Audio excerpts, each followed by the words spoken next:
How to identify cell characteristics in Microsoft Excel. Hello guys, welcome back to TechWizard. Without further ado, let's dive into this one.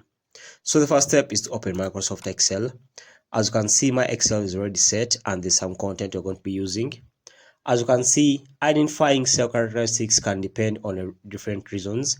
So the first reason is by the positioning of the cell characteristics, and that's what you're going to be using in this video.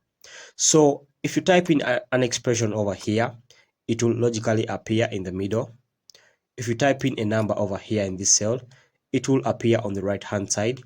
If you type in a text in this cell, it will appear on the left. If you type in an error message, or if you do anything that results into an error, it will appear in the middle, and there you'll identify the text or the cell characteristics. Okay, so let me type in an expression over here. The expression is true. Then I type enter. As you can see, it's appearing in the middle. So if I type a number in the next cell, 27, then tap enter, as you can see, it appears on the right hand side. So next cell, typing in text, I'll type boy, then I tap enter. As you can see, it remains on the left hand side. So the next cell, I'll type in any error message. Okay, let me say I'm typing in equals 1 divided by 0. Of course, this is impossible, so it will bring an error message. So you tap enter.